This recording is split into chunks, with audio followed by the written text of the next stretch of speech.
struggle, you know, in this economy, you struggle, make small money, buy land so that you can put some 1 bedroom or 2 bedrooms on it for your family to be able to get a place to sleep, so that you can stop renting and things like that. You know, renting in Accra right now is extremely expensive. So somebody will put all those monies together, maybe patch the mother for some time, raise a little money, decides to put the money into constructing his own abode. And then you find people, you know, land guards, bringing guns and cutlasses, disturbing the peaceful enjoyment of the property. I don't know why we do this to ourselves. I don't know why we do this to ourselves. Then the chiefs, they sell to different people. I don't know what we are looking for on this earth. That a Ghanaian will struggle, raise small money, buy a land, and then that same land, you will sell it to another person, take money, and then you will leave the two of them to fight it out. Why? See, these are the reasons why we are not growing. And then land title, they will also find a way of registering that land for the person.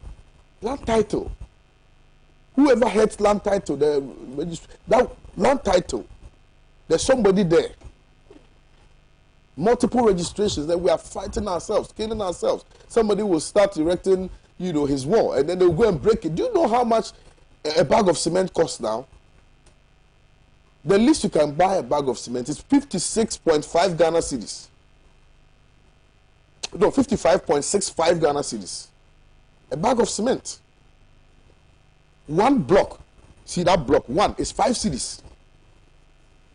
So it's no longer a joke. When somebody struggles and is able to raise small money to start, we should not be doing this to ourselves.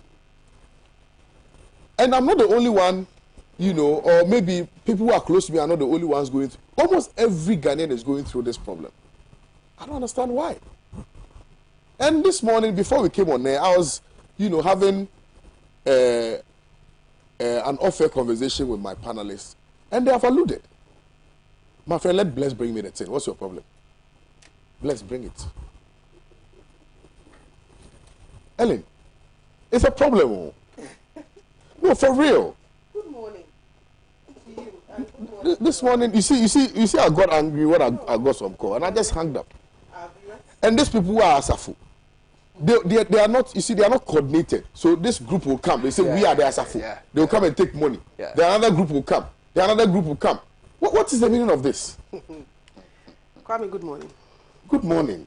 But this morning is not too good. Good morning. Good morning. Good morning to our viewers. You know, most especially, no matter what, I greet our people and my people in the northern parts of Ghana, down to my region, Bunu and Bunu East, Anahafo, and then to all the MPP women in Ghana. We are getting ready for our constituency elections in the next few weeks, and I'm praying that we all go through successfully. About this land thing, I've been smiling and laughing, not because it's not a serious case, because I've been right in the middle of such tussles for the past almost 20 years in Kaswa. And I am known to have, you know, is it a year or a year and a half ago on a sister station, well, let me mean, Metro TV, I actually went at the whole system, including the Ghana Police Service, because I have experienced it. My father years ago, about 30 years ago, moved to Kaswa and its environs. He's a farmer. And so he got land as a farmer. Those days, the whole place was pure farmlands. He was exporting pineapple. He's now on pension. He still does it. But that should tell you that he had to get land to do that. Over the years, and as Kaswa and its environs expanded, his farmlands then moved into the center of town. So by law, they now repealed law, the former law. He had to go into negotiations again with the chiefs. And by that law, you had to divide any farmland that now becomes housing. You have to divide the property into 3. The landholder, at that time, that's the farmer, takes 1, and the chief takes 2/3. That's by that law, because you did not take it as a residence. You took it as farmland. He's done that. registered all those lands. And I keep on saying I've been fortunate. My father is, typical Kwame woman. When I hit 18 with my sisters, he gave each one of us a parcel of land in that area. And properly registered in our names. Gone to Lands Commission, the Central Region. This was 18, when I was 18. By God's grace, I'll be 40 years this year. So calculate the number of years. And he was very particular about making sure that it was properly registered because he said we were women. And he didn't want us to go through that stress. In 2013, when I started work, seriously, I decided to build on my land. That house is still sitting there, I haven't finished, from 2013 till now. Ask me why. I started in the middle of the night, land guards brought it down. I arrested the land guard, took him to the, citizens arrest because I went to meet them in the process. Got some people in the area we arrested, we went to the police station. And that land guard, we got to the police station at that time, I'm talking about 2013. The police at Kaswa took digestive biscuits and canned Coca-Cola. I will never forget. Somebody, we are having a tussle over land. He's come to pull down my building. We are all in the police station to solve the problem. He just goes, the sun is hot. He comes holding a polythene bag full of biscuit and drink. And then he started distributing it to the policemen. My father just looked at it and said, let's go home. This case is not a foolish case. Come and see me. And my father was right. Foolish case. First one. I went back again to build. And they came back again. Pulled it down the second time. This time I didn't bother to go for police. I also spoke to a few friends of mine. And then we also put ourselves together. And the next time I went, I also went with my people. Also holding their guns. And they were sitting there. You should have come to see.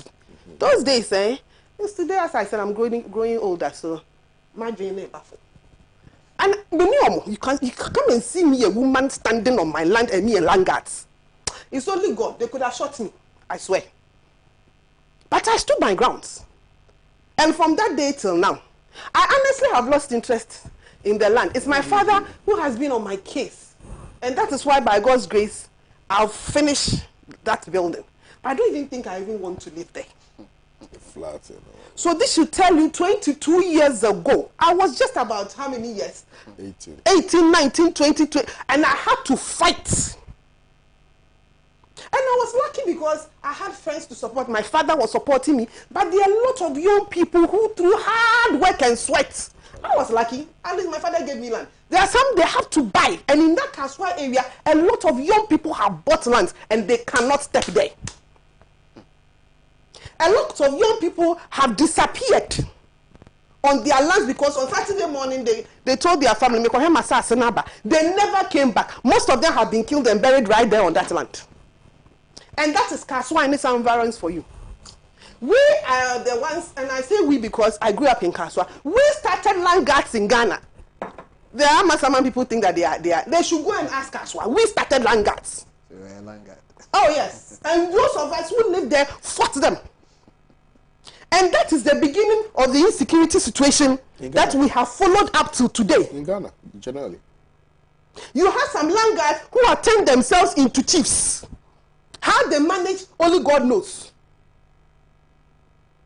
And the real owners of the land, and I'm talking about Kaswa because that's why I know. The real owners, the land, the chiefs are quiet because these land guards are threatening them with guns. They are threatening them, and practically they have no control over their land. You go to Owusu Breku, go through Budumburam and its environs. It's really Owusu Breku. Oh, beyond Owusu Breku, the land issues there. Now Kaswa and Owusu Breku are practically together. It is not a funny situation, and it's so dicey. Nobody is prepared to talk about it.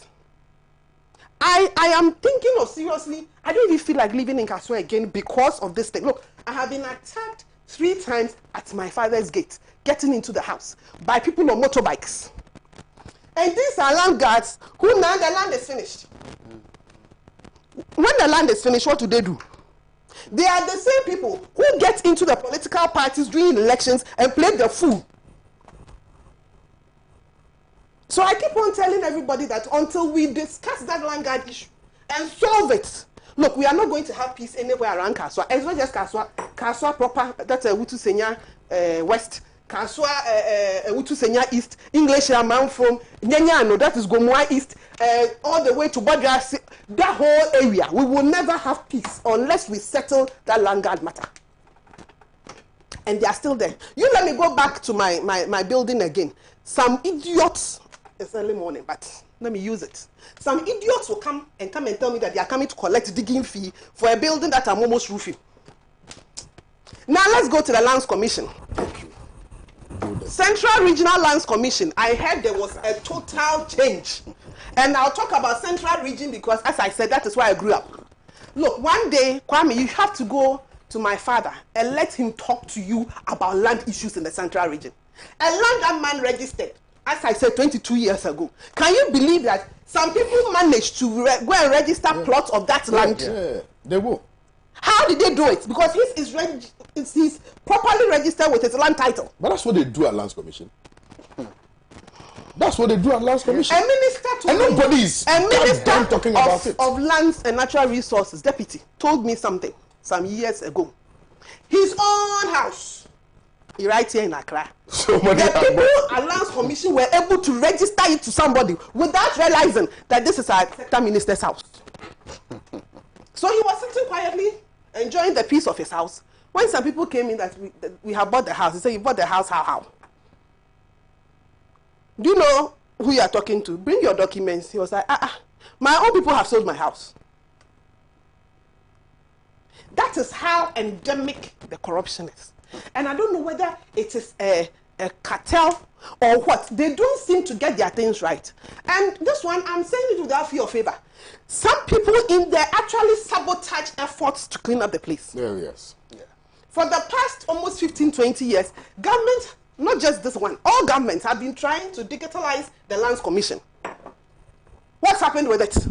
Every government, every minister that comes in there, something happens and they sabotage the person. So this one, will you blame the politicians? As I keep on saying, the politicians, by the way our work is, you will go. The ministers will leave. Even in their own governments, reshuffles can happen. They will go. If they don't, in the next 2-3 years, we are going for an election. Whether it is the same party or a different party, that one person will never stay there. When you go to the Ministry of Lands and Natural Resources, even in this Akufo-Addo administration, we are now on our third minister.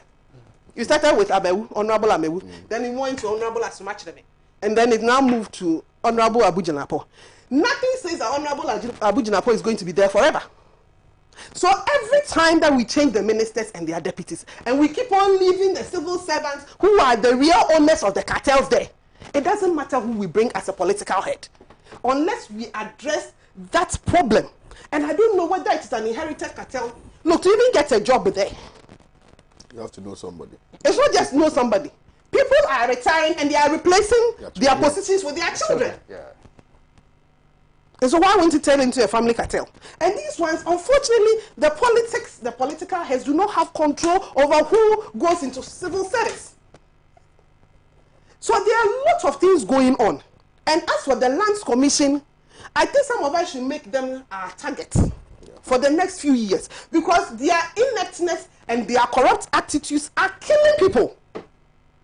How do you sell land that is already registered to another person? How is that even possible? You see, that's what it told. No, I'm not going to keep quiet on this matter. Because if we keep quiet on this matter, it will continue to spread. It's sad. It will continue. Young people, let me say good morning to you.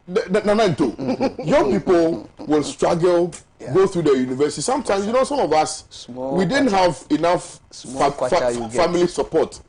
Do you understand what I'm saying? Yeah. So we have had to work our way up through thorns, struggles.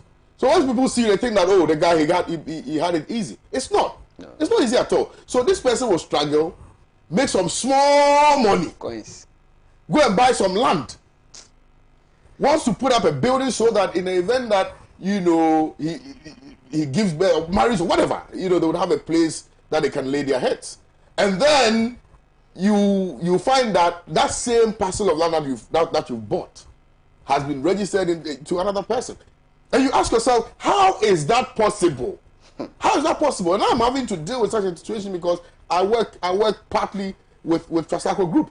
And every day they are in court because somebody has produced another document covering the document title that they had as far back as 1979. I'm telling you. Kwame, this issue,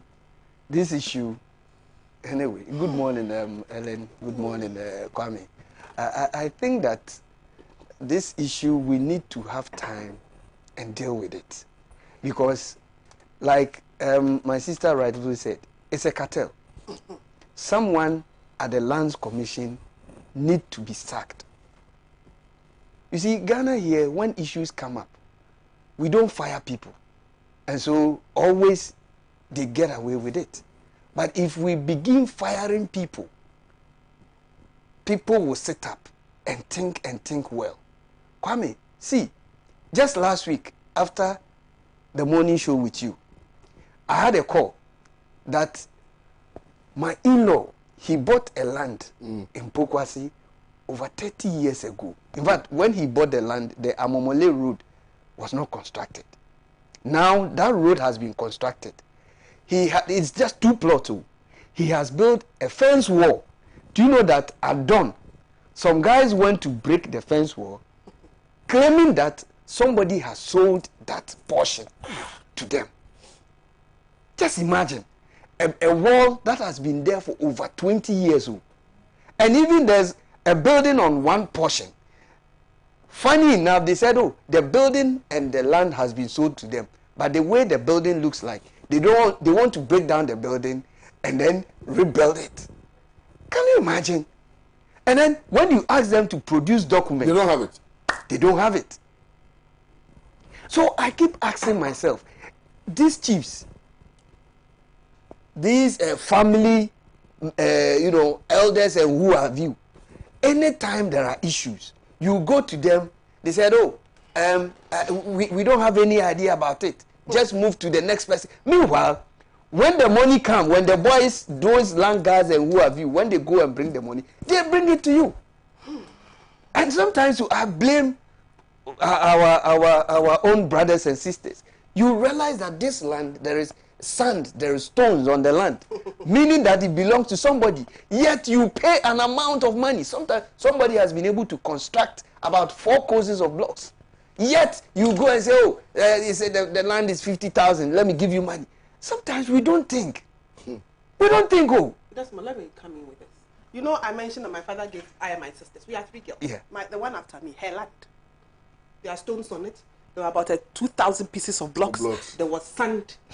Somebody had the audacity to come and tell us. That when we saw him build, I was like, what is this? He said, the land, the stones, everything has been sold to him by land guys for 5,000 cedis 5-6 years ago. And we're like, this land right here by the roadside, is it 5,000? That's the first question. Is it 5,000? You know that the guy, we went to clear it. The guy had the net, he has built on it. He was living in it with his family in that building. He built the building in less than 2 months. Wow. We went for a court order one fine Sunday afternoon. Oh, we made that place. We used everything to settle the place. Now he's coming back trying to negotiate with my sister to buy the land. And my sister said that she's selling it at 500,000. That's all. The land is still lying down there. I mean, this sort of stupidity. You are a proper human being. You know that where this land is, it is sold for $3,000. It is sold for $70,000. Somebody comes to tell you I'm selling it for 10,000, and out of greed you buy it. It's sad.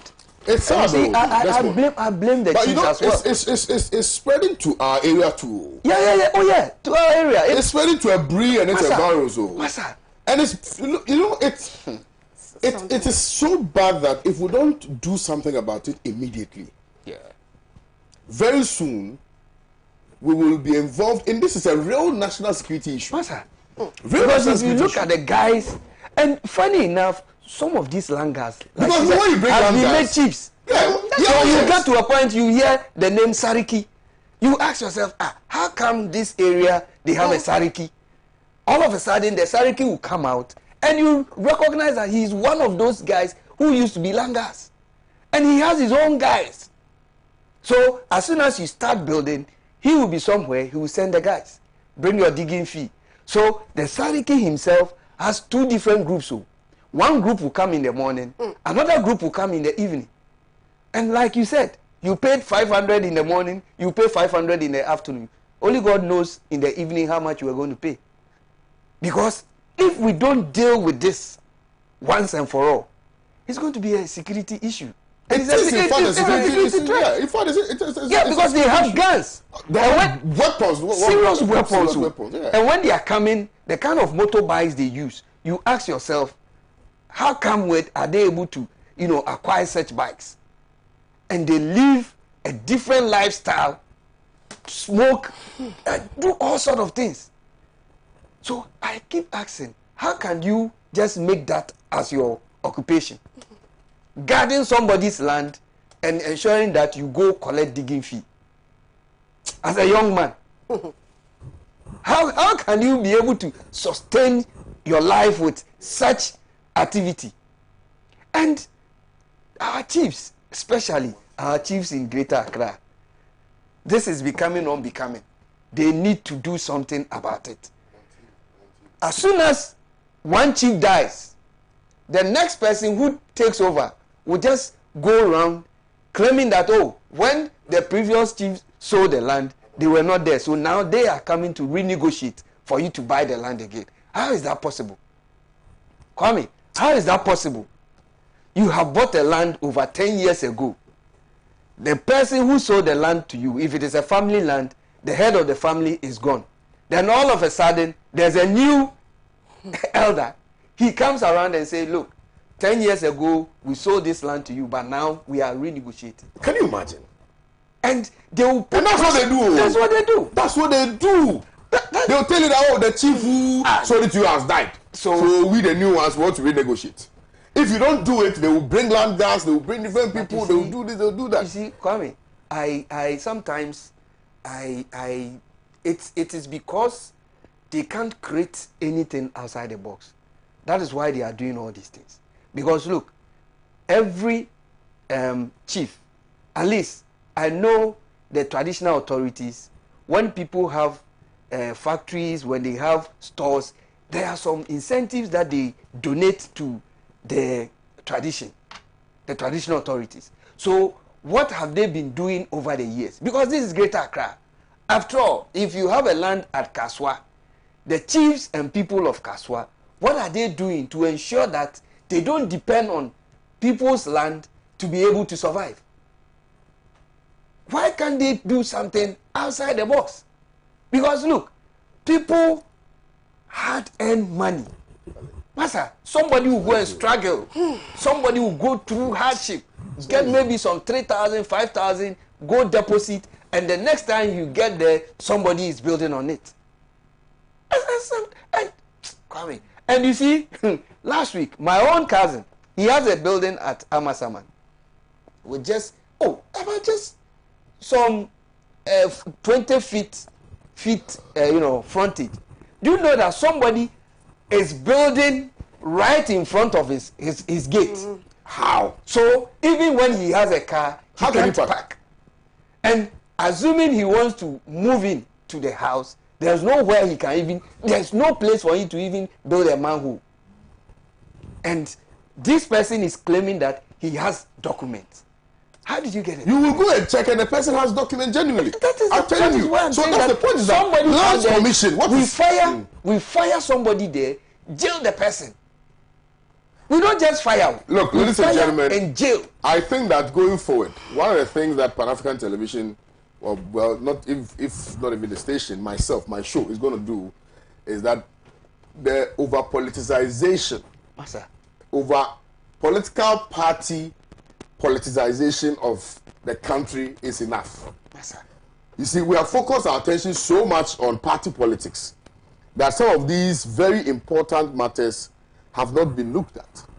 And it is important that going forward, we bring these matters to the front burner.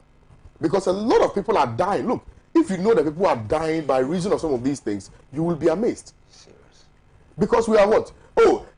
MPP, oh, Baumia lecture, oh this, oh that, and then we forget about Lands Commission, and we forget about the specific sectors in charge of specific ministries.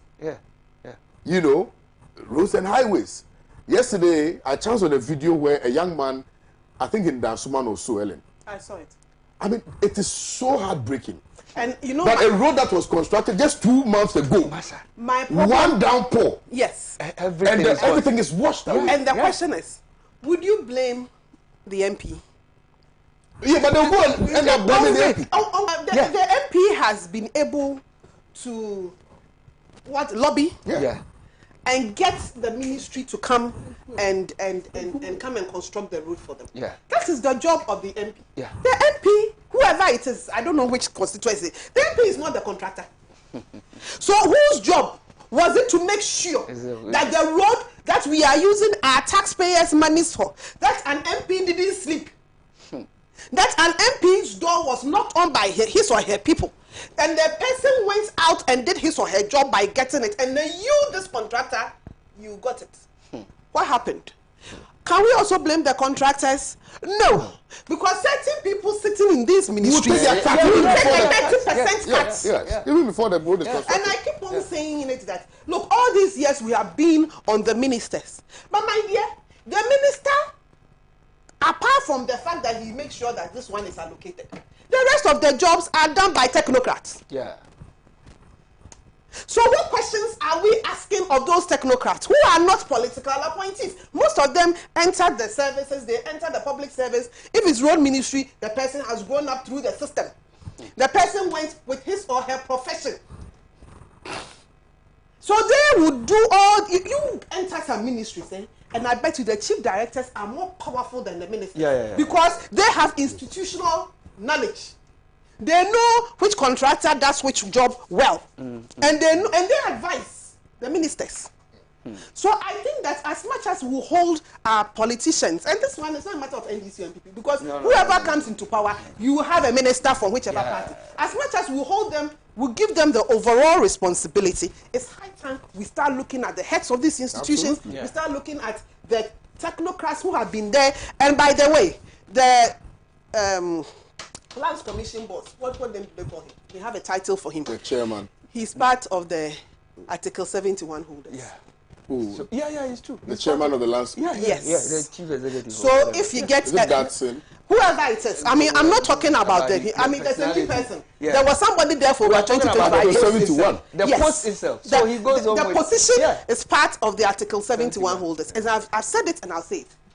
If by God's grace, I become the chairman of Lands Commission, I'll be 40 this year, as I said. And so I become chairman. I'll go on retirement at 60. So for the next 20 years, I am there. It doesn't matter which political party is in power. I am there. Every 4 years, as the politicians are taking their ex-gratia, me too, I'll take. Unbelievable. And yet they don't want to do the right things. So you see where the problem is. And so, as I said, it is not personalities. It is the office and what our constitution has done with that office. And it's not just the Lands Commission. There are thousands and other commissions that are all part of the Article 71 holders. And we don't talk about them. It is the politician who is just passing through. This is precisely why I have decided to bring these matters up. Because seriously, I mean, we are so engrossed in partisan politics, and we have relegated these matters, these matters to the back, which matters directly even affect you and I. But when it comes to this is direct, because when you go and you purchase a land, it is you. Political issues is just about 20%. When it comes to all these political issues, it's just about 20%. The 80% is about the technocrats. So I think that just as we have managed to put politicians on their toes, we must begin to ensure that these chief executive officers who work within some of these parastatals or these agencies also act in ways which will bring about better development. There's a cartel. But you go there as a minister, you try to do the right thing. I'm not even referring to the minister. I'm saying like as Ghanaians. Yes. Because when there is doom, so we know who to blame, not so. But when we go and we acquire land, and then we have multiplicity of sales, and realize that you have the land tax, like Ellen said, that her dad had been in occupation of that particular parcel for over 30 years. And then you find that subsequently somebody has also produced a document, which document also appears to be a proper document. Yeah. The question is, how was the person able to get that document? So then that is the point. you turn into my father, who has decided to use his pension for court. So when you come on his land, the first thing he does is to come and warn you. This land is mine. Stop it. And then he goes away. And then when he sees that you are building, he comes again with a letter. This is mine. Stop it. And then he goes away. The third time he comes with a court injunction, with the police, with bulldozers. He clears everything. Yeah. If you don't understand, go to court. Yes. And remember, people like my father are on pension. He's 74. As he has all said, the time. he has all the time in this world. So as for him, he's a pocket lawyer. Yeah. At that time, this man is litigating. How many people will have the energy and the strength to be litigating over their own property? This one they didn't steal. They've worked hard. As I said, my old man will be 74 in May. He's worked hard all his life. Worked very hard all his life. This is the time he's supposed to be enjoying his pension, and every week he's in court. From one court to the other. It's unbelievable. And if he doesn't do that, he loses his land. He loses his investment. Yeah. So this is how bad everybody in this society is being affected. People, whether he sells it to them, they are having problems with land guards. His own children are having problems with land guards. And this is a personal experience. Me, I have experienced it myself. When land guards came on me with guns on my land. I didn't steal the land. One other issue which I'm happy to discuss this morning is the issue about sanitation and floods. And I'm happy that our appetite for discussing relevant national matters, is there. So clearly, the land acquisition matter finds expression in the issue of sanitation and floods. Tell you what, and I think that you will bear with me because I'm sure you use that route a lot. I live in between Boshe and Ashoman Estates. So I don't know how to describe where I live. But I live in between Boshe and Ashoman Estates. Now, I can decide to use any route to go to my house. I can use Hachu, I can use Atomic Down, I can use Achimota Taifa, I can use anywhere to go to my home. And I can also use the transition road, where Ken Ofurata has his funeral home. Must that come in? Yeah, I needed to say it. If I don't say it, Kwame won't tell me. But let me say it. That stretch was reserved by our Sergeant Field Kwame Nkrumah for something. Yeah. Now, today, as I speak to you, all those lands there have been sold. All those lands. Remember, they used to grow cabbage, carrots, onions, and a few other vegetables there. Yeah. As I speak to you now, all those roads have been sold. All those lands have been sold. Bear in mind that it's a waterlogged area. Yeah. So it's a low-lying, land. Yeah. Now, what they have done is that they've actually filled that low-lying land, and they have demarcated it nicely, built walls around them, and are about to develop that particular land. Now, the question is, after we acquire those lands, and because of the nature of that land, water seeps through it, so it gets stagnated, it's able to contain a lot of water and things like that, so there's no erosion, there's no floods. What we have done now is that we have filled those lands. So when it rains, the question is, where would the water go? Where would the water go? You want to know where the water go? Already I've seen. The water will break the wall. Yeah. No, two. Yes. Already have seen, because you see, Ellen, it's so interesting. It's so interesting that you find that the land is like this, then the roads are like this, because they have filled beyond the road. Beyond, absolutely. Yeah. Yeah. So the question then becomes, how do we ensure that we don't have floods, Ellen? And this is just one of You want to many know examples that what I will can give you happen this there morning. in the next 5-10 years? Tell me. Look at what is happening on the Kaswa Road between this Weja, is it Weja Junction? After Tuba Junction. Tuba Junction. You know, after Tuba Junction, you go over the Weja Dam, and then you hit White Cross and all the way to the old barrier, and then you hit SCC, then the mall, and then you continue. When even 5 minutes of rain comes down, you can't use that road.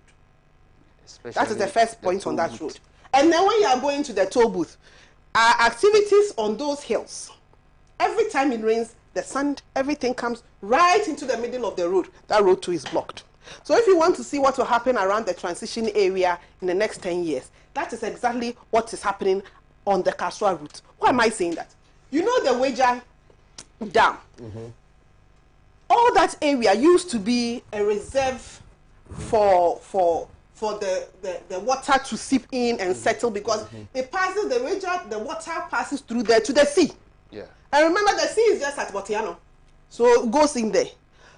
Since I was a child, that my parents moved to Kaswa, and I was 16 years, how many years ago? That area has always been a no-go area, a flat rate. I mean, when you let's say you are coming from Alam Junction towards Kaswa, on the right, where the river is, all these years, nobody has built anything there, because the dam will be opened and the place would overflow. That has been the thing for years. In the last 10 years, people have filled all the way to the banks of the lake, yes, is it a dam? Of the dam. Yeah. And this is not something that has happened over in the night. They have schools there. People have their buildings there. And anytime that the dam is open, that whole area, all the way to SCC Junction, is flooded. And then when the rains also come, because that place was supposed to collect the rain. And if you remember, that was also an ecological zone. Yeah. Where we had the birds, those white birds, we had tortoises, turtles. We had all manner of marine life, and river. That place was supposed to be to house them. House them. Now we have displaced them. Those animals have all vanished, and we have put houses there. So when it rains and your house is flooded, then you are complaining. and you complain, because I have lived there and I saw the place being developed, and I saw the assembly. There were days, if you remember, the assembly went to pull down buildings in that area. That was about 5 years ago or 6 years ago. Almost every DCE that comes there pulls down buildings. Immediately he's done, would insult him, would insult the government, and then you go back. What do you want them to do? And then when you are flooded, then you are complaining. Why do you want to complain? Because you saw the place. And you ask who are selling those lands. It is the chiefs. There was a reason why those lands were taken away from the chiefs, and your grandfathers years ago agreed that government should take over those lands, because they were meant for all of us, and for all of us are used, so that all of us are protected. Now areas like we are showing at Tyler's place, years ago that place wasn't flooded. It wasn't flooded, but now the place is flooded because yes. What is and Atala is my father. That's barrier. The barrier too now floods. Yes. Yes. Look at him. That is his yard. And I am saying, because it's a personal experience. The man is my father, so I know what he's going through in that area. He has built gutters. He has built. I don't know what Atala hasn't done. Years ago, that place wasn't flooded. It was properly acquired land that he acquired, and he's using it for his business. Now look at all those iron rods. Yeah, they will rot. Combustion. And it is not his fault. He has been there for over 20 years. Somebody has built in the waterway upstream. So the water has to find its way. And we are doing the people work here. He pays people. Now, how are these people going to go to work? And every time it rains, it is a problem. It's not just him. There's a bank, NIB there. There's EcoBank there. All of them. The water can go into the buildings. And these are buildings that have existed for over 30 years. So it is not these old buildings' fault. It is those who are building upstream. And I don't know what people want us to do. Governments can go and pull down the buildings, my brother, within a year. Another group will go and buy. And people actually are able to live there. There are people who live there. I have friends who live there. When it rains, they park their cars at the filling station and they pull up their trousers and their skirts and their slacks, walk through the water and go home. Yeah. Madness. Look, this land issue, I have personal friends who are recounting to me their ordeal. It's not If you open the lines today, I'm telling you. it's not going to be easy. My very good friend, his name is Jare. He said, Kwame, I'm a Gan. And I put all the blames on the chiefs. And it's a plan that one will sell the land to you. Then one will come saying the other one who sold doesn't have the right to sell it to you. Or more, he is not one with the power of attorney to sell. So he's saying that they do plans. Yeah. So they will tell you to go and sell the land. Then the other one will also come. Yeah. So they will take money and share. Yeah. But that's wickedness. How do you do this to your own Ghanaian people? It's unbelievable. You know, it's unbelievable. Africans Act says, good morning to you, KOD. I'm a victim of this land issues as we speak. But I have a solution to this problem. If you can push for Land Commission to introduce blockchain technology into the administration of land, all this will stop. They won't. I am ready to help with the information and technology, only if they will accept. they won't. They won't, because they stand to benefit. And that is precisely the issue here. Let me come to you, Desmond Ananto, on this issue of sanitation and flats. Kwame, Charlie, I saw some of the videos. in those days, yeah. the Kaswa Road or Doko Road, there used to be a river called Chaba. I don't know whether that river still exists. But it's because human activity, people have filled all those rivers. You know, where there are serious flooding, there used to be a river. So at some point, when it rains, the river resurfaces again. Because we have been able to fill almost every part in Accra where there's a river. You talk of transition area. You know, if you opposite transition, where you were saying people have bought the land, the atomic energy area, that place, there's a river. But people have managed to fill those places. And that's what they used to water when they go to the runabout. That's it. Where they planted the trees. Yes. There used to be a river there. That's true. Yeah. That's true. And people that's have true. filled In fact, that place the whole place has been bought and filled. Look, to an extent that even a football pitch has been sold. So you ask yourself, Has been sold. how do we think? How do we think? It's serious, Kwame. It's serious. Sometimes you just wake up. But you know we are all to partly to blame. Oh yes, of course, because I need the land. You take me around. I know for a fact that this place is a waterlogged. Yet I'll give you money, fill it, and come and build. Forgetting that, look, one day it will rain heavily, and then I'll cry for help. And then when your building collapses, you turn your anger on the government of the day. You understand? People will drink pure water. People will pour their boiler into the gutters. And when it rains, there's a problem. We have virtually filled all our rivers in Greater Accra. Not Greater Accra alone. These days is extending to the other regions.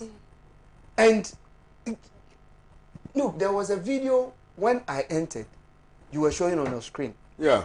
People have been able to erect containers on the boundary of a gutter.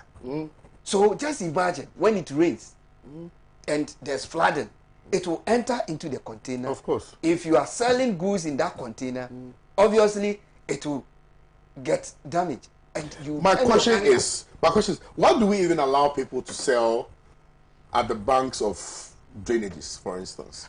But it why do we allow people to sell on the streets of Accra? Why do we allow people to sell by the sides of the road?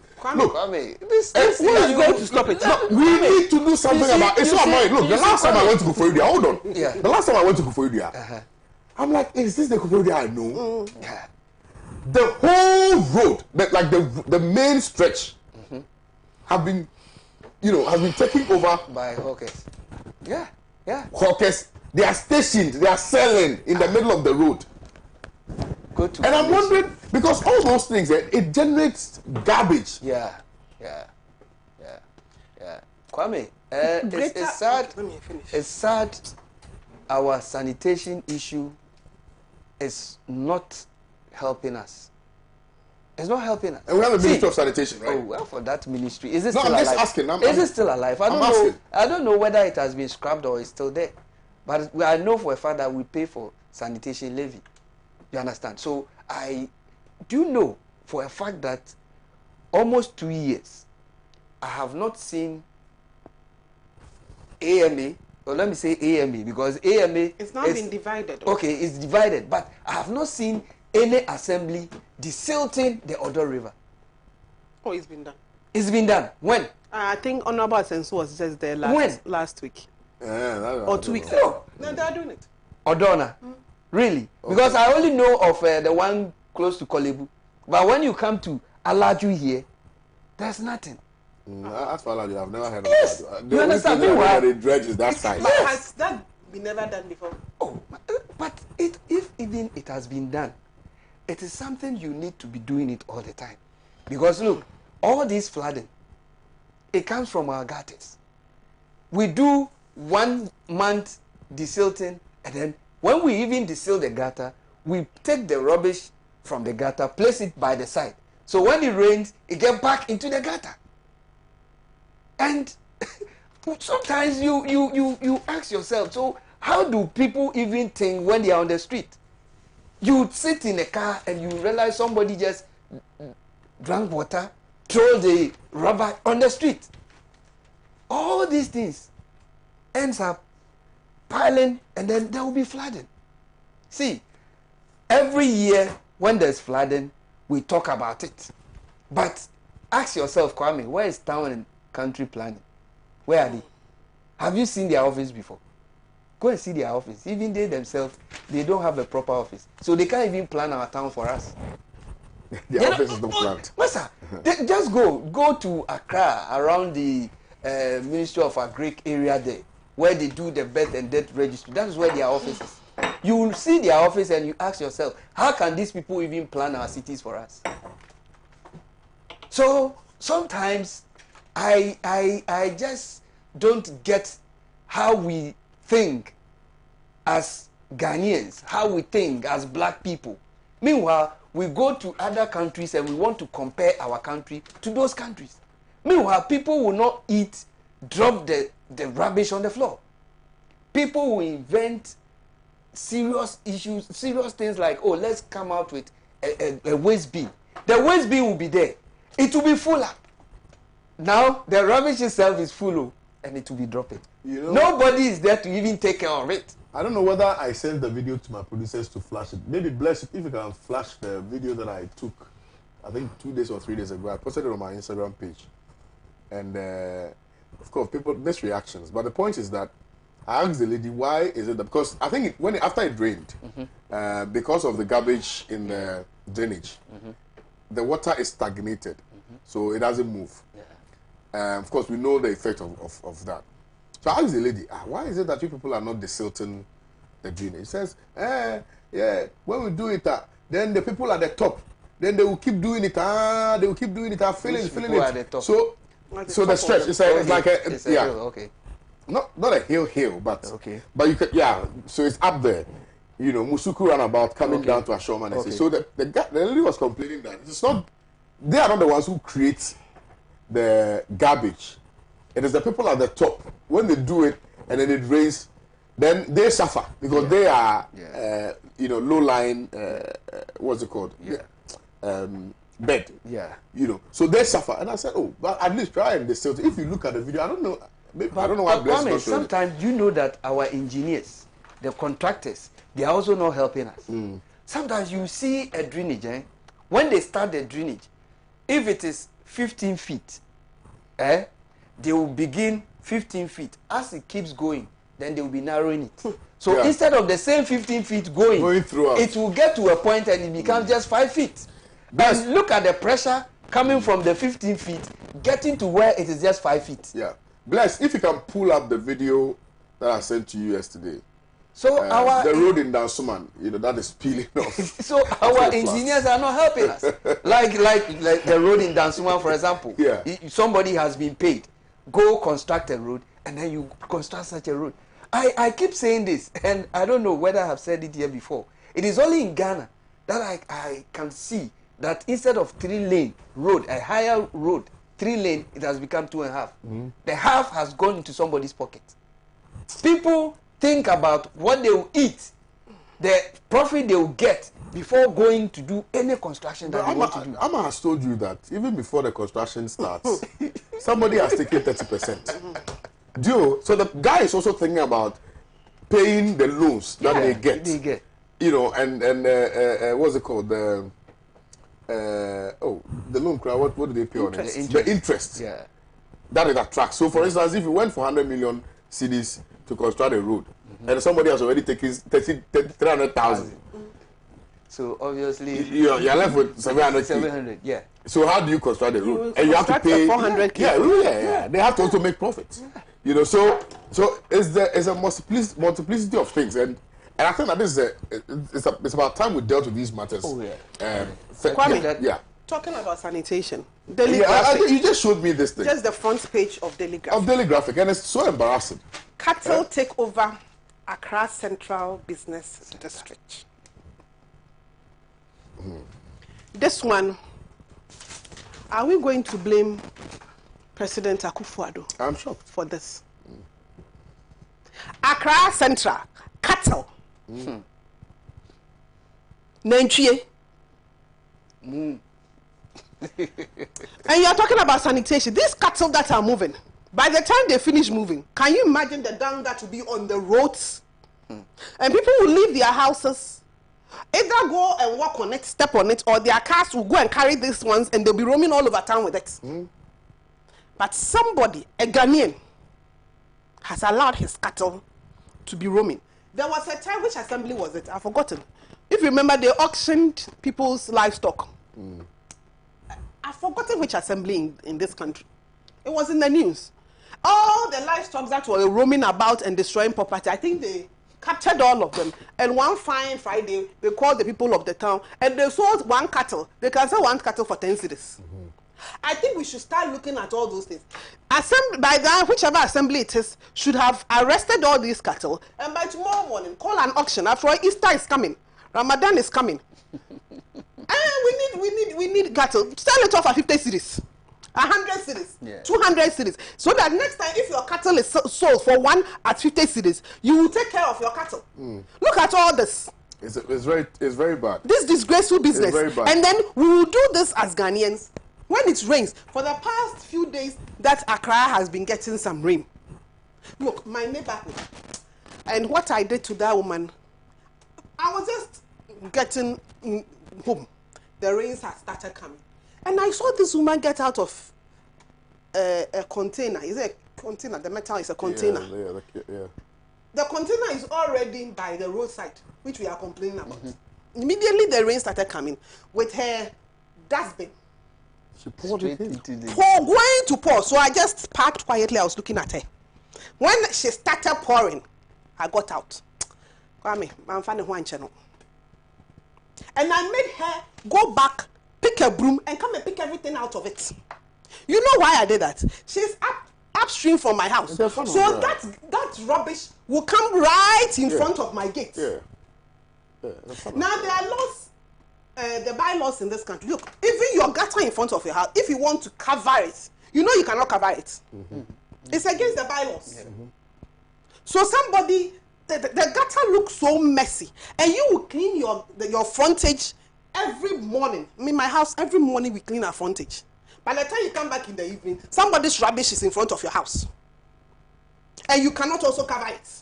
So can you imagine entering home, you are met with this nonsense. And I caught her, and that's what I'm actually on my way. When we finish this program, I'm going to report her to the assembly. I will make sure that she's arrested, because it means that is her character, and she's the one who has been giving us problems all these. Because every time it rains, I and my next door neighbor will come and stand outside. Where is this rubbish coming from? And it is a God-made Ghanaian, no? When you should see her on Sundays when she's going out to church, Hiribaba, Hiribaba, Hiribaba. It's not even that. She looks so clean. She looks so neat. I mean, correct Christian. This one will pour water in the dustbin. Go and bath, do makeup, pick her Bible and go to church. I think we should take the education right to the churches, because now it looks like almost all of us would listen to what our pastors say and would not listen to common sense. It's true. So now we have to now engage all our religious bodies. Yeah. Every church should start doing some education on sanitation, because it affects all of us. The pastors should talk to their church members and shame them for putting rubbish in the gutter and coming to sit in church. But Kwame, do you know that the assembly too is a problem? As for them, They collect money from people so that they will erect those structures at waterways. They are only thinking about the revenue that they will get for the assembly, and then small that will go into their pocket. So, knowing very well that this area is demarcated for construction of a drainage, they will collect somebody's money and put containers there. So the assembly is also a problem, and whoever is the head of the various assemblies should sit up. The MCs, the DCs, and what have you, they are partly responsible for some of these floods in Accra. Not Accra alone, but across the regions. Because look, they have the power to tell you that put your container here, even though some lands are for various families and what have you. But they can tell you, no, we will not allow you to erect this structure here. But they give you the permit. Somebody want to build, he goes to the assembly. You want to construct, you go to the assembly. So the assembly gives you the permit. They will come and write, stop work. Midnight, produce permit. Midnight, they will tell you, go. You can be building at midnight. How can you do this? How can you do this? And then during the daytime, they will come and write, stop work, produce permit. And then, knowing very well that that place, there's no way you should be given the permit to construct. And then they will be giving NADMO and the rest problems. Because whenever there's a disaster, they will call NADMO. Meanwhile, NADMO themselves, they don't even have what it takes to fight these floods in Ghana. You understand? So the assembly has to sit up. The chiefs have to know that, look, it is not every land that you can sell. Yes. They have to know that it is not every land that you can sell. They have been selling lands to extend that. Even market centers, where it has been demarcated for market, They are selling. They are selling. Schools, they are selling. Yet, they don't even have money to show that, oh, they've been able to sell those lands. Let me go for this quick commercial break, go and make some money, come back, and then we are going to deal with these matters too. Deputy speakers can vote. Ruling. Plaintiff back to Supreme Court, prays for review of decision. That's a story by Ghanaian Times. But we still have to discuss salaries paid through mobile money will attract e-levy. I remember I made this point on this show, and there was an MPP communicator who disagreed with me vehemently and said, hey, no, we are not going to, what's it called, tax payment of salaries and things like that through. Hey, yo, Mikayo, that is okay. What that? So we cannot that. But may use cooked figures for economic address, the Herald newspaper. Let me go for this quick commercial break. When I come back, these three issues will be discussed thoroughly. Stay with us.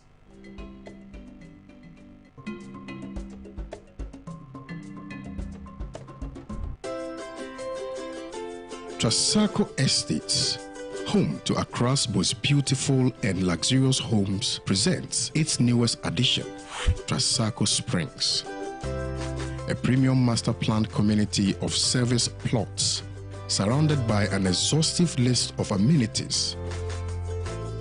The gated community of Tema to Accra Motorway presents you the finest opportunity to own a land that suits your preferred size, budget, and payment terms. Trasacco Springs is open to you for development. Our on-site sales executives are ready. Call on 055 659 2658.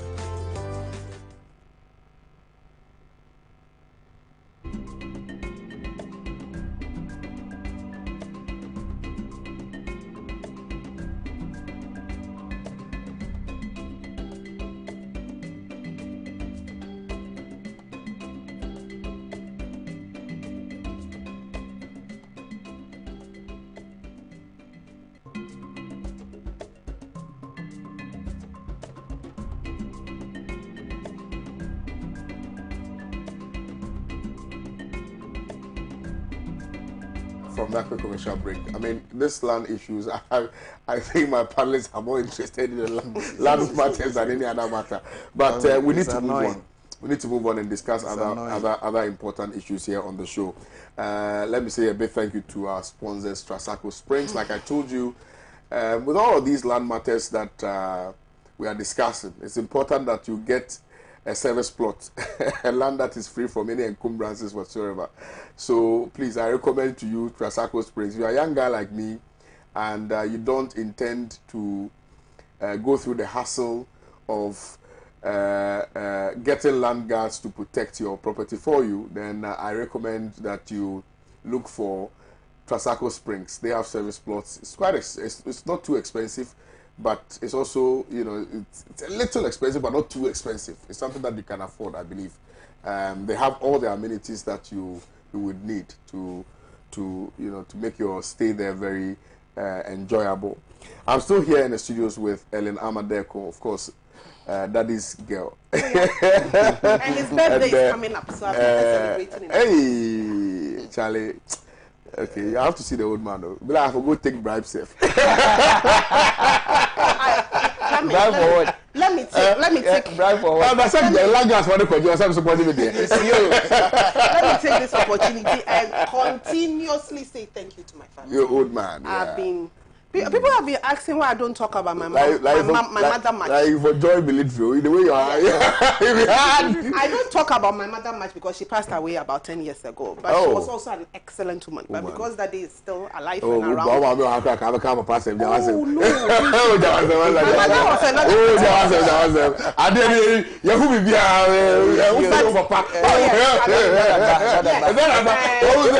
I'm shameless about it. He's enjoying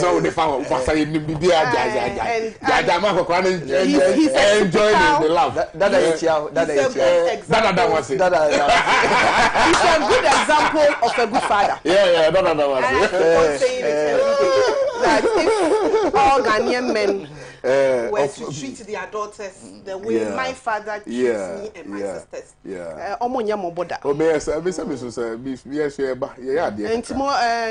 Unfortunately, a lot of you are not learning from the good fathers around. We'll come there later. All right. I mean, people are really appreciating the morning show today. John Nelson says, what you are discussing has been allowed by our system. Our country is a lawless country, and it's a new thing. It's not new that this thing has been going on for donkey years. Why are you discussing this now? The country has been asleep for a very long time. Shame onto our country as a nation. Well, I think that it's better late than never. Yeah, it's better late than never. You know that some of these conversations, you start them when you have enough facts, really, because it's a very delicate matter, especially when we know the people who are directly involved in the sale of these lands. We know, some of these chiefs. We know,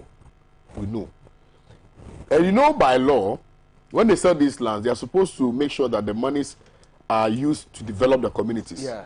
But what do? They buy V8, the chief. So sometimes I wonder why the community members just follow the chiefs like that. Because they don't even get to benefit from the sale of the lands. When they sell the lands, instead of them to use it to develop, they get recreational centers, they get community centers, they get this, they get that, they get that. We always put the blame on our MPs, but we forget that by law, the chiefs who sell the land, because the land is for the communities, for the people. Yeah.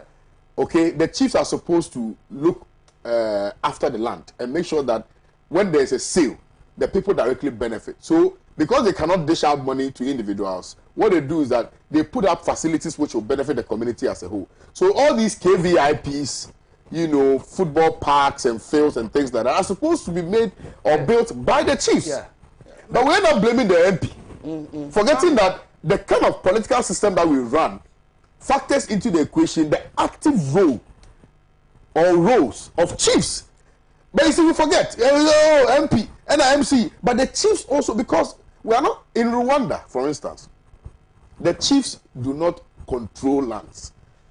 The state owns the lands.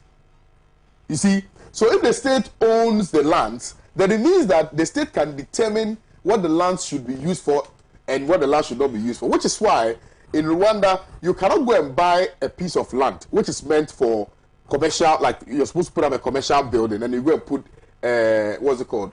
Two-bedroom house. Two-bedroom house. They have a name for it. Okay, you can't do that, and you cannot also go and buy a farmland and build your domestic home there. So that is how things are done in those countries. In Ghana, the chief will sell the land. You know, they will share the money amongst themselves. One chief will get something, one say they'll go and buy V8. And then the money will finish. When the money finishes, then they find another way of selling that same land to another person. That is why we have multiple sales. Yeah. Kwame, Yeah. our land tenure system over from our tradition, unfortunately, it's right from our tradition, where a lot of our lands are owned by families.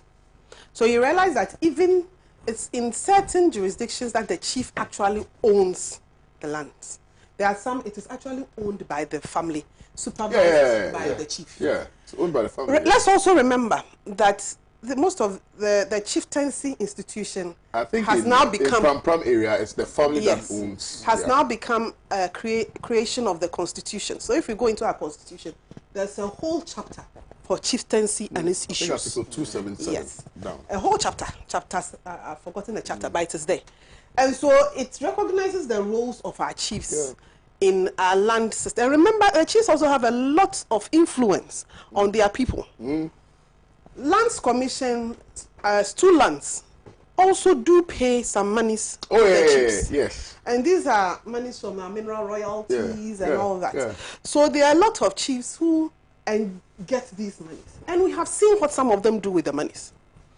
I mean, I know there are Asante Kingdom, they get some of these. And you, subsequent or chiefs that has come as Asante Kingdoms, they've done things that is physical. You see that this is how they are using their monies for. Yep. The current Asante, doesn't he have an education endowment fund that he's had for years? Does, yeah. Apart from that, he has other things that, and you see the progress. You see the progress in his people.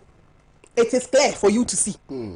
So the question that I keep on asking, the other chiefs, I don't mean any disrespect. I mean, I come from a royal family in Kwawu. So my overlord is, I'm sure he's watching me. He's also my cousin. And so I do not have any intention of disrespecting them. But I know the quantum of monies and the quantum of resources that the Asante have. A lot of other paramounts don't have it. But the little that they get, they should make their people see.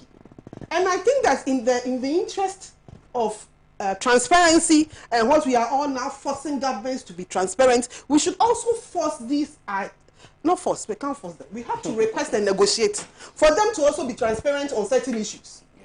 It is for their own good and for the, the expansion and the continuation of their chieftaincy.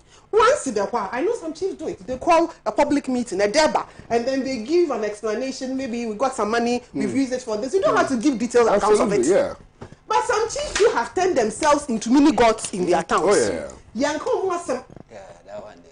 And you go in and you realize that it is not even the paramount. So the paramount chiefs are usually, just look at it, they are usually results oriented. They want to push and get things for their people. You go to some Odikro sitting in some town somewhere, and assembly brings projects. That Odikro will be throwing it away. Somebody, an NGO, a citizen wants to put up a building. That Odikro, they have turned into witches. Okay, there are most of them are men. And they are sitting on the progress of their people. And these are the people who sell lands without thinking about the next generation. You've forgotten that the land was given to you to take care of. So when you go, the next chief that comes, what is he going to use? And that is what brings about the renegotiation for we have bought land and it was my grandfather or my father who sold it to you or my uncle. So I am a new chief. Come and negotiate. Because they have sold everything. There's nothing for the new ones to use. And a lot of young people are realizing this. Look, people who come from royal families and they are likely to be chiefs, the young people, if I tell you the problems they are giving current chiefs, if you realize, look at it, when the chief dies, all the new ones are young people. No paramount is interested in taking a far older person like at first. Because everybody wants progress. everybody wants progress. And it's high time we start understanding that the chiefs are also another arm of our development. If we leave them out, I mean, the chiefs, you don't know the power that they hold over their people. Yeah. There are some prominent people in this country. The only way you can get them to change their mind is to call their paramount chief. Yeah. No matter how young the chief is, if he calls him, he will come, he'll come down. Look at the sort of influence that Santehene has. And he's using it positively. But as I said, we have these ones too sitting in some corners of this country who are creating mayhem. Some are even turned into hit squads. You go near, let there be a little disagreement in the home, and somebody is being killed, somebody has been attacked on the farm road, and you go there and it's all linked to chieftaincy disputes. There are some places in this country, places that I have lived, I come from, they have been having chieftaincy disputes for the past 25, 30 years. Yeah. Anyway, I think we need to move on. It's a very interesting now, when there's the dispute for 30 years, can you imagine buying land there? No, you cannot. It's an interesting subject matter, and definitely we're gonna have several conversations on this particular issue. We'll try to discuss it at least every day of the week, so that we'll put a proper spotlight on the institutions. Which institutions are mandated to oversee the activities of land acquisition in this country. Now, salaries paid through mobile money will attract e-levy. Daily Post. Danso, let me come to you. Kwame, after an interesting topic this morning. Oh, you don't even know how to discuss politics again. That's why I'm struggling to introduce it. See, after an interesting topic. Anyway, let me greet the chief of Danso, Nana Sechiama. He's doing fantastic. And he, on his own way, is trying to ensure that development comes to Danso and its environment. Kwame, we all know about this e-levy issue. What is new? What is the paper saying? That they will tax workers' salaries. Because I do recall that there was... in fact, I raised this matter on Pan-African television. And I was met with a response which suggested that they were not going to pay... they were not going to tax, workers' salaries, because then they will be able to determine that this one is for the payment of salaries and things like that. And I said, how is that even possible? But I was met with that resistance of disagreement that, that is precisely the case. Kwame, so I just said, okay. Kwame, I don't know which company or which companies are trying to pay their workers through Momo. But I think that is not a good practice. Why am I saying it's not a good practice? In the era where we are going to be taxing e-levy, I don't see why you should even pay your workers in using Momo. But what's happening to the banking sector? Because any business-minded institution would prefer paying its workers through the banking sector. Is that not what is normally done? You are being asked to provide your bank account, bank details, and then they deduct. If you don't go through the controller and accountant general and it's a private company, you go through the bank and all your deductions are being done. Is that not what is supposed to be done?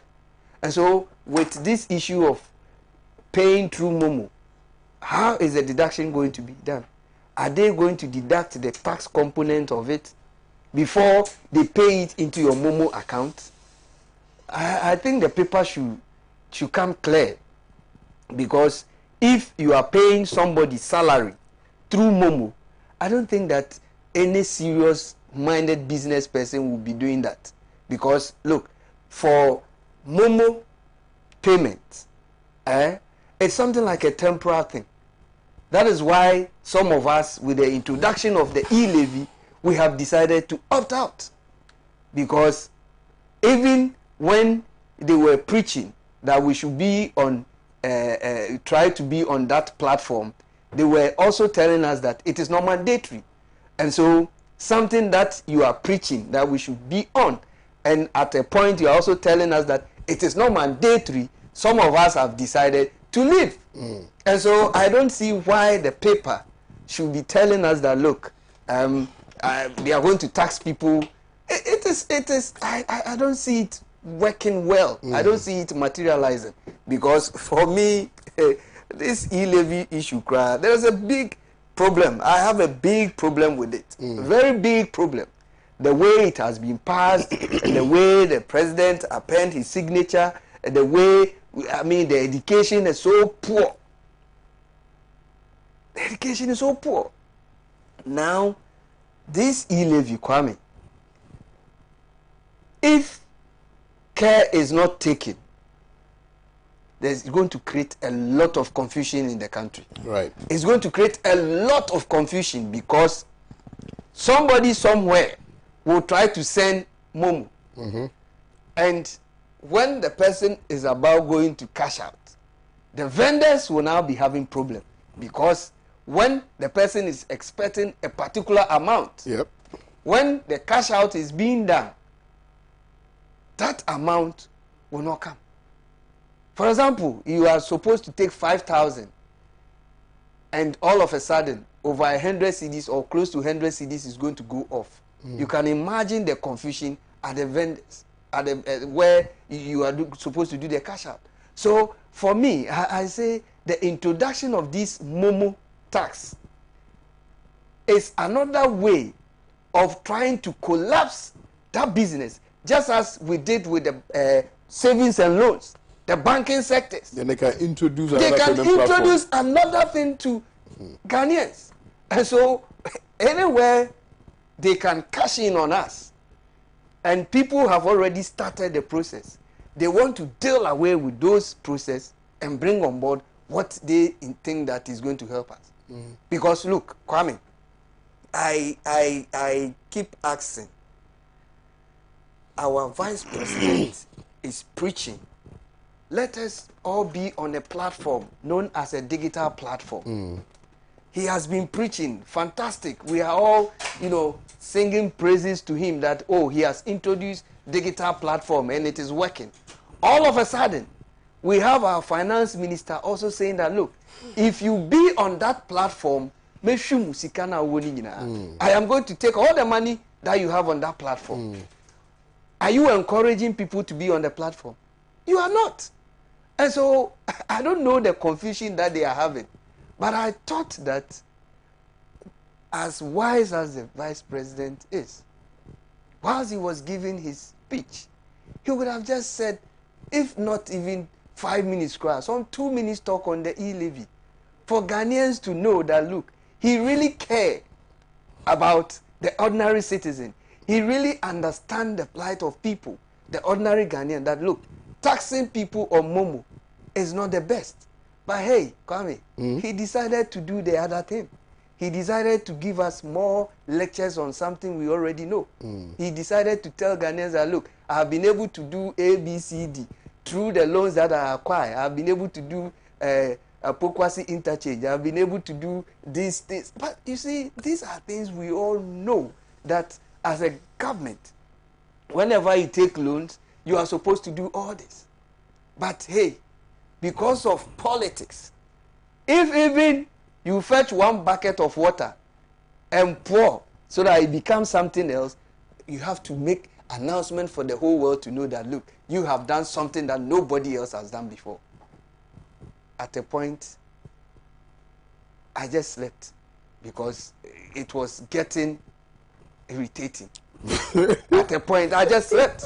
So when I wake up, I just asked, what happened? What happened? Because I was like, what is this man really saying? So does it mean this is the man the MPP want to replace Nanado? Anyway, I don't have to even go there, because the Nanado himself, he has failed us.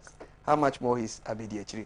So this e-levy, they are just trying to steal our money from our pockets my sister is aware, because this e-levy or this momo, it is not going to affect only me.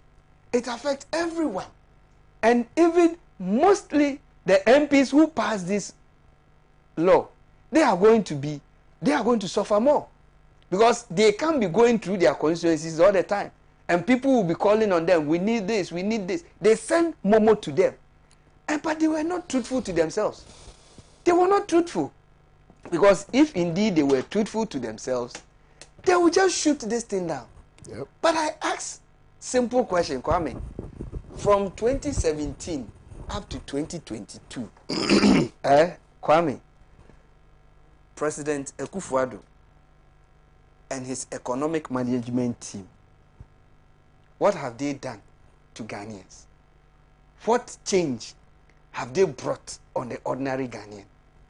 If indeed they have been able to, change the lives of the ordinary Ghanaian, we can accept and say, oh, then these people, when we give them this money, we are assured they can be better managers of the economy.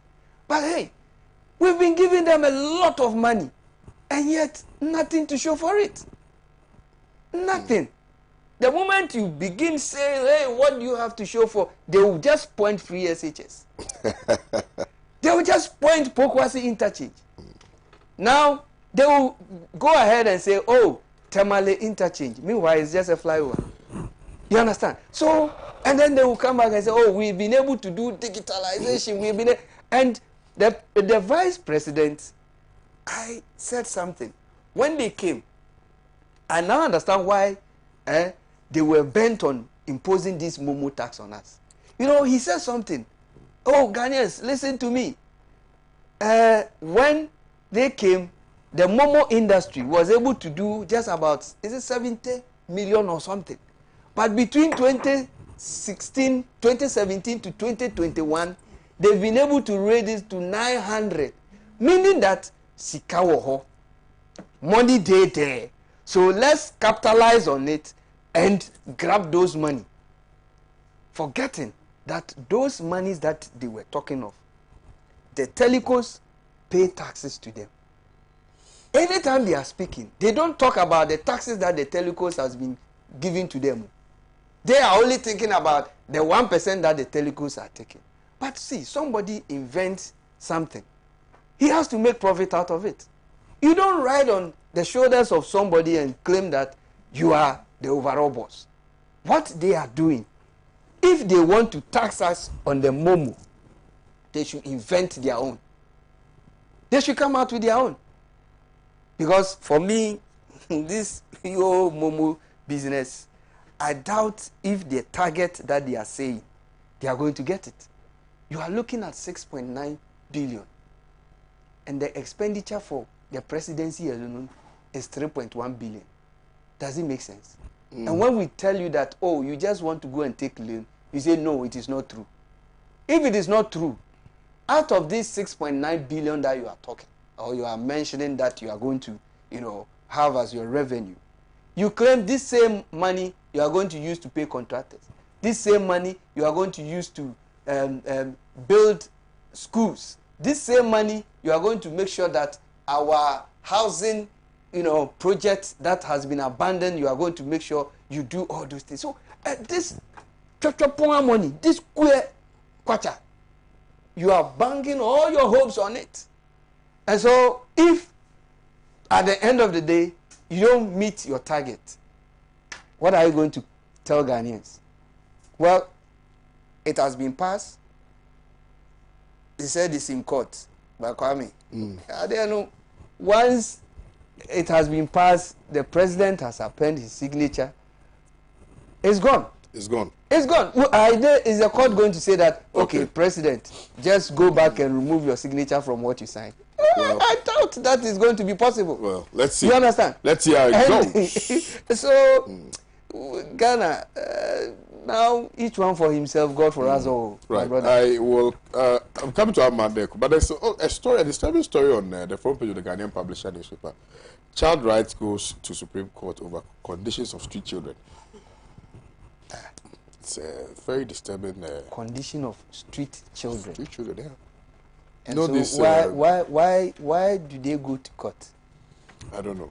Let me come Is it to Amma court on because the parents just leave the children on the street? Yeah, let me come to Amma on the e-levy matter, and then we will perhaps look at this before we wrap up on today's show. So what was the beginning of this whole matter?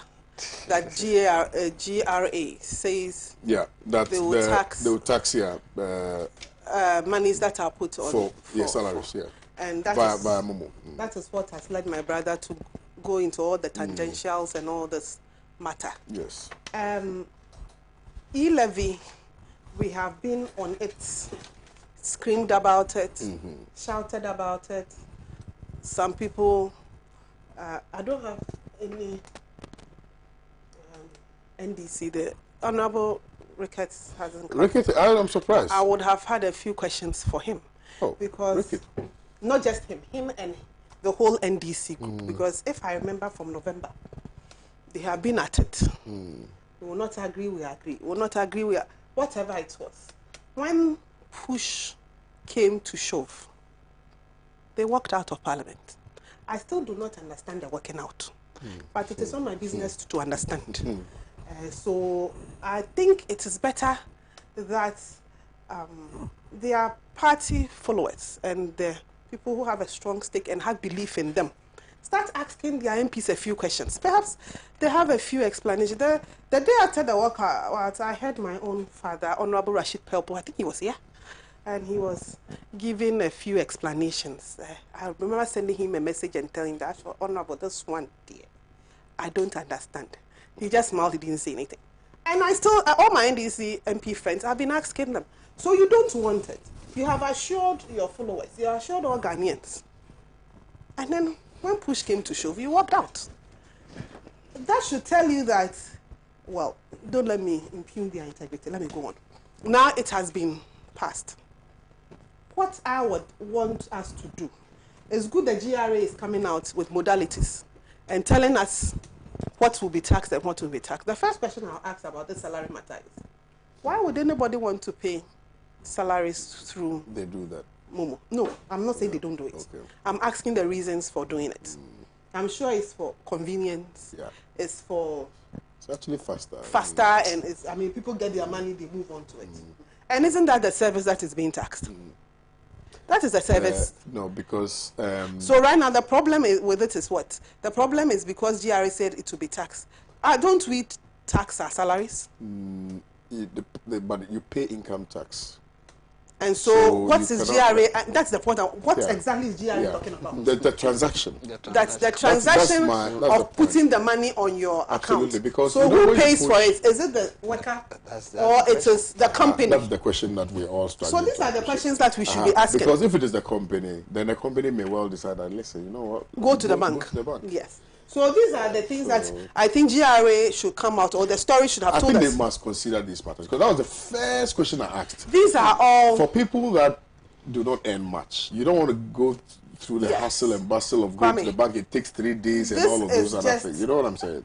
Implementation issues. Yeah. And as we are going to implement it, just like any other thing, we are going to have issues. So it's good it's coming out one by one, and it will be sorted out. And it's good the questions are coming out. But whether the e-levy shouldn't have been passed or it has been passed, we have moved on. I, for instance, in particular, I'm really exhausted about talking about the e-levy. I want us to move on. Now, government said, and you gave a list of things that government said they would use the money for. The finance minister has assured us in Parliament that they are going to be transparent about the money. They'll start in May. I think it is our duty, myself included, May, June, July. By the end of July, we should be asking government, how much have you received from the e-levy in the last 3 months? And when you received it, what did you use it for? Yeah. And then we bring out the list that they said they are going to use it for. So you say you're going to use it for roads. What percentage went into roads? You say you're going to use it for youth, the business. We have to be on them. I think that is the way we have to move on now. Whether we like it or not, but that's for the money they'll collect. But Ellen, I mean, this is where the issue about the loans that we've contracted comes in. Because, I mean, people have raised a question about Kwame. Because oftentimes when you even ask for accountability, you don't get it. That's a fact. And that is why I am saying so that. which some people don't actually trust the word of government that we are going to make sure that we. If you ask and they don't give it to you, what can you do? E-levy will start in May. Yes.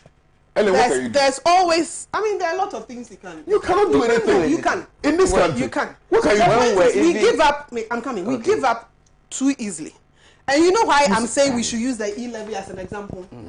Because it has garnered so much interest. Instead of continuously haggling over it, should it have been done or shouldn't have been done, we can use it as a test case and actually put government to order. And who is going to do that? You do not expect the government itself to come out if you don't ask them any questions. It is up to us, those of us in the media who continuously talk every morning. I am from the government side. So me, if you don't ask questions, are you expecting me to come and tell you at the end of July that Kwame, government said they have collected this and so amount? You, Kwame, would have to ask me. And then therefore the Ministry of Information, the Ministry of Finance, the e-levy started June. That is how we have to move around. I believe that's how we should go forward. Yes, sir. We are going to sit on this matter another 6-7 months, and it's not going to help us. Let us hold them accountable. And it's not just with the e-levy.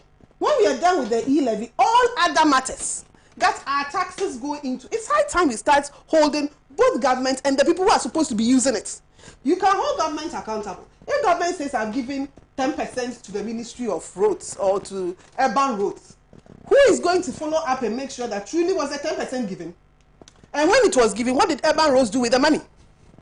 These are things that I think instead of this typical politics every morning, that I don't see it taking us anywhere, we should pick it item by item and hold people responsible.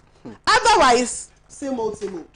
There have been 1,001 taxes. I like the way if government would. It's not a matter of if government. The way you are thinking. But you see, it will get to a point. It's not a matter of if government. And then they will be doing comparison. No, the e-levy has. The other was in power. When you were talking, I didn't speak. Let me finish. Sorry. The e-levy has garnered enough interest for us to continue using it to ask for accountability. For me, I think that is the proper way we should go. Because whether we like it or not, it will be taken. And yes, some people will go off. Like you said, you are going off. You go off. Some will go off and come back. Some people too are going to stay and pay. So don't you want accountability for those monies? Unfortunately, they have listed what they want us to do, use the money for. The finance minister listed it. So we should hold him and the people who use it to account. Otherwise, this business of up and down, if we stand another 1 hour talking about it, it is still the same matter. Hey, Ellen, I wish government would act the way you are talking. No, but Kwame, we will be here. Just like she's saying now, I hope by July we'll come back and she will not be comparing the previous that one there. As a comparison, because I know. You see, the point is that when they are not able to do any proper accounts to the ordinary citizen, that is where the comparison comes in. Thing, let me then they will come and say, we are going to were you able to account? That's where the comparison will come in. Yeah. Were they able to account to us whilst they were collecting these loans? When they build this, did they account to us? Then the whole business of trying to account to the ordinary citizen becomes politics. That is why I'm saying that the way she's talking. Because we are in this country, we just ask a simple question. The president travels. How much does it cost? And we couldn't get an answer. In fact, the ministries, when you write to them that you even want to give them, you even want to interview them and things, you don't even get a response. That is it. Meanwhile, we have passed the right to information bill. And so what is it? You use it. The last I heard the police was fined for not giving information to somebody. So you use it. Oh, we have to. So we should begin finding our ministers. We should begin the right to information bill. Go and let the people not mind you. I like the way you are thinking. If all MPP people will be thinking the way you are thinking, I bet you Ghana will move forward. As for the comparison, let me make it plain, open, and clear. We shall be doing comparison till 2024 to the election. I don't have any because But when you are doing the comparison, NDC, let's do it well. CPP and PNC that we are going to go into the elections with. And so definitely we will compare both records. Okay. As for comparison, there we shall do. There's before we wrap up, there's another issue which requires our attention, and I'm sure Ellen will be a lot more interested in this matter. Child rights goes to Supreme Court over conditions of street children. Page 3. I mean, I'm not even going to dwell so much on the fact that they've gone to court because the matter is sub judice. We are bad from speaking to it. But when we drive on the streets of Accra, Ellen, and then you get to the traffic lights and things like that, you see all these small boys, some of them 10, 12, 5, either begging on the streets or trying to wipe your windscreens and things like that just for some change. How does it make you feel as a mother? And as a Ghanaian. As for how I feel about it, it's open and public. This is not the first time we are discussing this thing here. I think I want to move beyond how I feel. I feel terrible because my sons are just about the ages 10, 9, 7. So my first initial reaction is, why are their parents? Was me, God giving me life. I will never allow any child of mine to go and do anything on the streets. But as I said, my case is different from those children. What is wrong? That's the questions we should be asking. Who are the children? Are they Ghanaians? Yeah. Are they Ghanaians? Or they are the children of refugees? Where do they come from?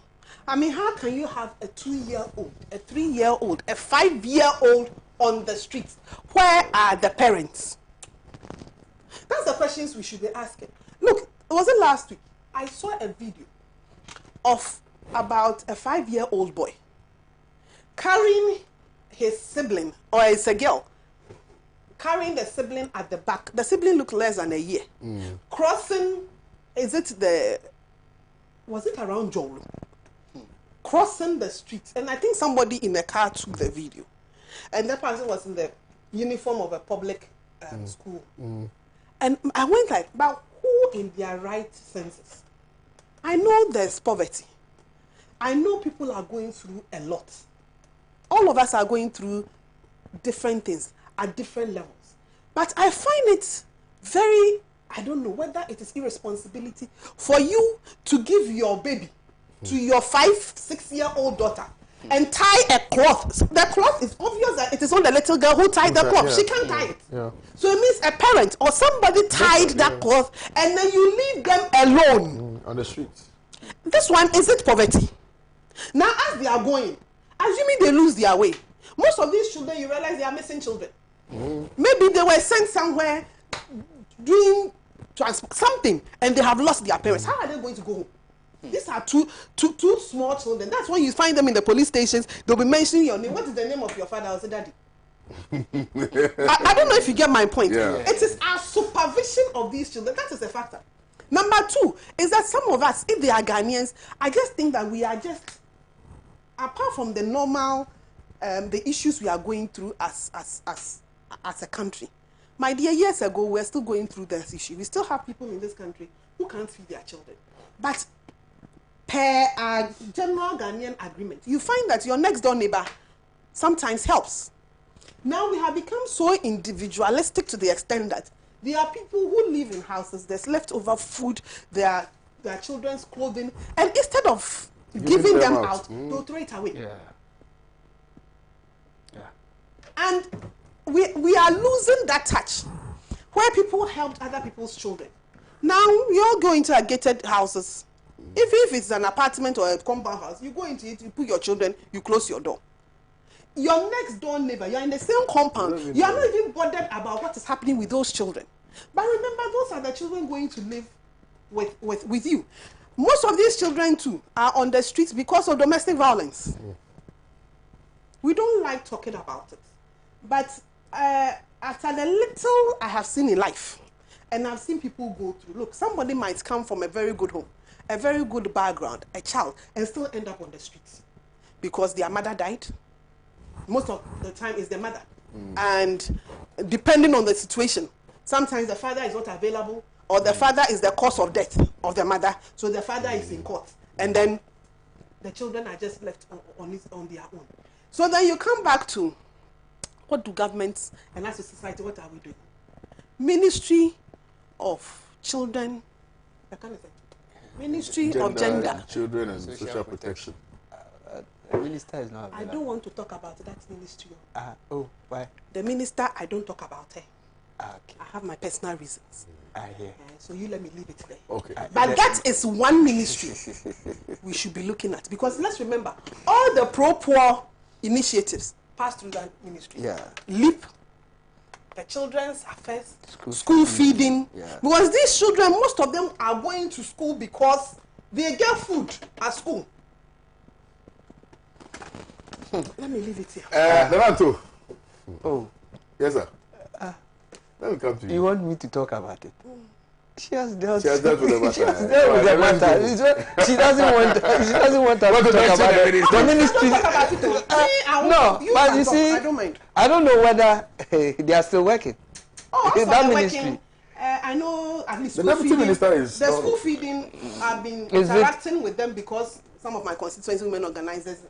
But is it the school feeding? Is it properly done compared to the previous years? As for the proper, that one, they have issues. Well, because we've been hearing of issues here and there, and the kind of food that even the kids are taking. But you see, Kwame, when it comes to school feeding, I think that our district, the various district and municipal assemblies, they should take over this feeding stuff. For example, if there's a DC at Techiman, or let's say Ejura, and you can grow maize or beans, try to speak to somebody in the DC or the MC somewhere around Tema or Tema East, so that you can exchange what you have. If you have beans, you can come down for fish. And depending on the central government all the time becomes a problem. I think that we should be looking at some of these things and see how we can be able to help ourselves across the country, because everything is positioned at one center and there's always pressure there. That's why there's pressure. I'll not be surprised that ministry, because of pressure, somebody has decided to vanish. But we'll talk about it today. We'll talk about it today, like you said. We'll talk about it. Right. Let's leave it for another day. All right. But we need to look at other areas where we can think outside the box and see how we can be able to help ourselves. After all, the whole world, economically, everybody is troubled with COVID, and now Russia, Ukraine. It has become the order of the day. So if we can also think about ourselves and find a way to be able to sort out our own issues at home, it is going to help us. All right. Thank you very much. And that brings us to the end of today's show. Before Ellen, we go, yes. quick one. Easter is coming up. And we are all going to be, as for me, I'm a Kwewu girl, so I'll be there. I'll be there full flight. Okay. And on Saturday, we are doing the launch of the Kwewu State Book. And this is a state book that is being written by the Ghana Folklore Authority and the Commission of Culture. They are not just doing it for they've done some for the Bunu people, for the Akam, for the Evers. And what they are doing is to, I don't know how to explain it, write the history of our states. Oh, I see. And so the prominent families who started the Kwewu state, they've done that for the Asante, they have done that for the Bunu people, and it's time for the Kwewus, and we are... they should come to a purpose. Yes, they are also working on it. Yeah, and they come to Elmina. They'll come, they are doing it all over Ghana. It's a government institution that is doing that with the help. And they are doing that so that in the future, yes, we know our history, and then chieftaincy issues can be sorted. When it is written down, it is usually easier when conflicts come up. So the Kwewu State Book is being launched on Saturday. I believe the president will be there to launch it. So if perchance you are in Kwewu for the Easter, please, Saturday, pass through the Empire Town Center and let us have a beautiful time. And if you are a Kwewu, make sure you get that book. because it tells you exactly where you come from, who your people are, and it helps us all with connectivity. All right. Well, thank you very much. And of course, my greetings to my Omahini. All right. Tell your Omahini that. Yes. I need my handsome young Omahini. I need an invitation for. Oh, I'm inviting you. As a sister, I am inviting you. For a proper weekend. Now they invite me and then I will. We are 3 here and you are just saying easy. In the midst of a storm, you can mistake a window for a door. Oh, master. And you know, oh dear, my mama come round the bar. Now the woman know. And please, as we are going up the mountain, safety. Thank we you, should be Ellen. very careful with our driving and drinking and everything. Yeah, thank you, Nananto, for your time this morning. A big thank you to the viewers. You made the show a very wonderful one. Like I intimated before, we're going to be touching on a lot more social issues on Pan-African television, particularly land acquisition. See you guys tomorrow. Have a nice day. Thanks a lot.